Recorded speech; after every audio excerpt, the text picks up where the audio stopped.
السلام علیکم دوستو، آج ہم حضرت بلال رضی اللہ تعالیٰ عنہ کا واقعہ آپ کو بتانے والے ہیں، جسے سن کر آپ کی آنکھوں سے آنسو آ جائیں گے۔ یہ واقعہ ہے حضرت بلال پر ہونے والے ظلم و ستم کا۔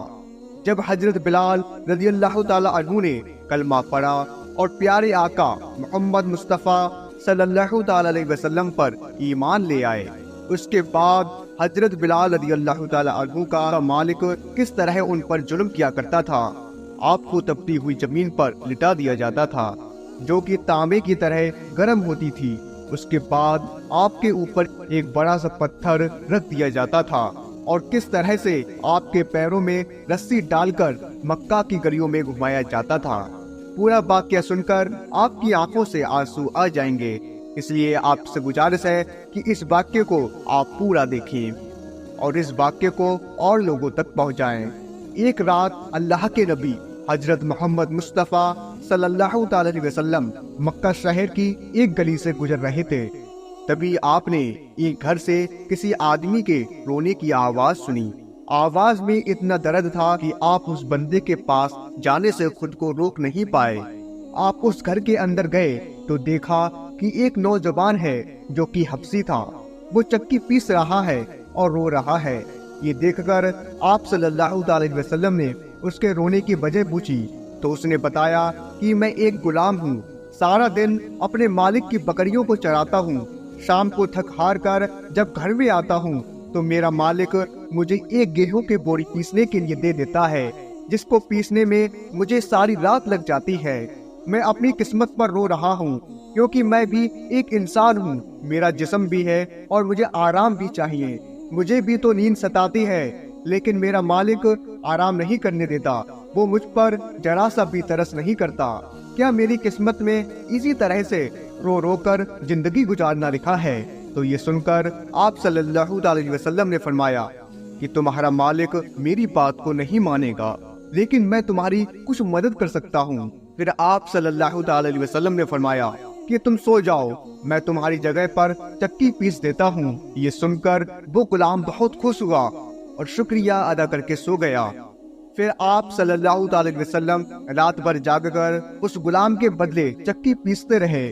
دوسرے دن پھر آپ نے ایسا ہی کیا۔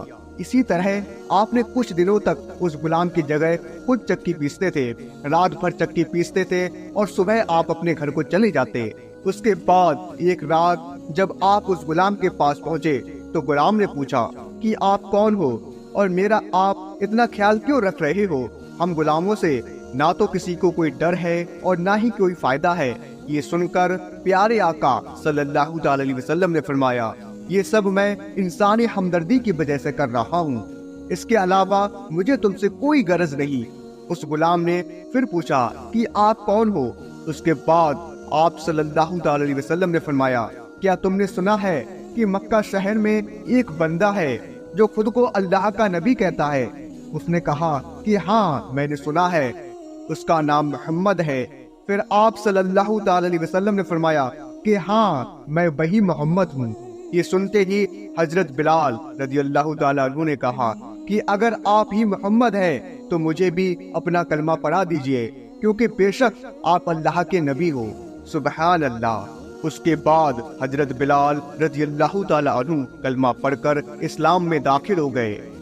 اس کے بعد یہ بات حضرت بلال کے مالک کو پتہ چلی کہ میرے غلام نے محمد مصطفیٰ کا کلمہ پڑھ لیا ہے، تو اس نے اس غلام یعنی حضرت بلال رضی اللہ تعالی عنہ کو پہلے سے بھی زیادہ دکھ اور تکلیف دینا شروع کر دیا۔ حضرت بن اسار بن صادق رضی اللہ تعالی عنہ کہتے ہیں کہ میں رہنے والا تو مدینے کا تھا، لیکن ایک بار جب میں مکہ گیا تو دیکھا کہ ایک کالے رنگ کے ایک بندے کو کھجور کی رسی میں کچھ لوگوں نے باندھ رکھا ہے اور مکہ کی گلیوں میں اسے گھسیٹ رہے ہیں۔ پھر میں ان کے پاس گیا اور ان سے پوچھا، یہ بندہ کون ہے اور تم اس پر اتنا ظلم کیوں کر رہے ہو؟ اسے تم کس گناہ کی سزا دے رہے ہو؟ پھر ان لوگوں نے کہا کہ اس کا نام بلال ہے، یہ کھاتا ہمارا ہے اور کلمہ مصطفیٰ کا پڑھتا ہے، ہم اس کو مصطفیٰ سے دور کرنا چاہتے ہیں۔ تو دوستو، حضرت صادق رضی اللہ تعالیٰ عنہ فرماتے ہیں کہ میں نے دیکھا کہ وہ لوگ جیسے جیسے اس کو گھسیٹ رہے تھے ویسے ویسے اس کی زبان سے आहट की आवाज तेज होती जा रही थी। वो लोग उस गुलाम पर बहुत जुल्म कर रहे थे। कभी उसके हाथ पैर पकड़कर जमीन पर गिरा देते, तो कभी उसके सीने पर बड़ा सा पत्थर पटक देते, तो कभी उस हबशी गुलाम के हाथों में बेड़ियां ठोक रहे थे, तो कभी उसकी जबान पर गर्म कोयला रख देते थे, तो कभी उनके पाँव में रस्सी डालकर उन्हें घसीट रहे थे। उस हबशी गुलाम का पूरा जिस्म लहूलुहान हो चुका था, मगर फिर भी वो गुलाम मुस्कुरा रहा था। इतने में एक बंदे ने कहा कि ऐ बिलाल, ये क्या मामला है? ये लोग तुम पर इतना जुल्म कर रहे हैं और तुम हो कि मुस्कुरा रहे हो। तो हजरत बिलाल ने जवाब दिया, ऐ शख्स, अगर तुम बाजार में मिट्टी का प्याला भी खरीदने जाओगे, उसको भी तुम ठोक कर देखोगे कि कहीं ये कच्चा तो नहीं है। इसी तरह से मेरा अल्लाह भी देख रहा है कि कहीं बिलाल कच्चा तो नहीं है। मेरी खाल भी उधेड़ दी जाए तो भी हक की सदा बुलंद करता रहूंगा। प्यारे दोस्तों, इसी तरह से हजरत अबू बकर सिद्दीक रज़ी अल्लाह ताला अन्हु फरमाते हैं कि एक दिन मैं मक्का की एक गली से गुजर रहा था कि अचानक मैंने किसी के चीखने और चिल्लाने की आवाज सुनी। आवाज में इतना दर्द था कि उसको सुनकर मैं बेचैन हो गया और उस आवाज की तरफ चल दिया। मैं दौड़ता हुआ वहां गया जहां से ये आवाज आ रही थी और जाकर एक तरफ खड़ा हो गया। मैंने देखा कि एक काले रंग के आदमी को 5 लोग मिलकर बड़ी बेरहमी से मार रहे हैं। 4 लोगों ने उसके हाथ और पैर पकड़ रखे हैं। उसको उठाते हैं, फिर जमीन पर गिरा देते हैं, फिर उठाते हैं, फिर जमीन पर गिरा देते हैं, और वो 5वां अपने हाथ में बड़ा सा पत्थर लिए हुए खड़ा है। जैसे ही वो 4 लोग उसको जमीन पर पटकते तो वो 5वां बंदा उस पर बड़ा सा पत्थर डाल देता। हजरत अबू बकर सिद्दीक रज़ी अल्लाह ताला अन्हु फरमाते हैं कि ये मंजर देखकर मेरी आंखों से आंसू आ गए। मैं उनके पास गया। मैंने देखा कि वो गुलाम पूरी तरह से लहूलुहान था। उसका पूरा जिस्म लहू से तर था, लेकिन फिर भी वो हक की सदा बुलंद कर रहा था। मैंने उन लोगों से कहा कि ऐ लोगों, रुको, तुम क्यों इस गरीब को मार रहे हो? उन लोगों ने कहा कि हम इसे मारेंगे और बहुत मारेंगे, क्योंकि ये खाता हमारा है और कलमा मुस्तफा का पढ़ता है। हजरत अबू बकर सिद्दीक रज़ी अल्लाह ताला अन्हु कहने लगे कि छोड़ दो इसे और मुझे बेच दो। उन लोगों ने सोचा कि हम इसे इतनी ज्यादा कीमत बता देते हैं कि ये यहाँ से चला जाए, फिर हम इस पर और जुल्म करेंगे। यही सोचकर उन 5 ने उस गुलाम की इतनी बड़ी कीमत बोल दी। ये सुनकर हजरत अबू बकर सिद्दीक रज़ी अल्लाह ताला अन्हु ने फरमाया कि अगर तुम इसकी दुगनी कीमत भी बोलते तो मैं इस बंदे को यहाँ से लेकर ही जाता। ये सुनकर उन लोगों ने कहा कि आखिर ऐसा क्या है इस काले रंग के गुलाम में जो तुम इतना ज्यादा कीमत देने पर भी राजी हो और इसे खरीदना चाहते हो? हजरत अबू बकर सिद्दीक रज़ी अल्लाह ताला अन्हु ने कहा, तुम नहीं समझोगे, पूरी दुनिया देखी, यही गुलाम जन्नत का सौदा करेगा।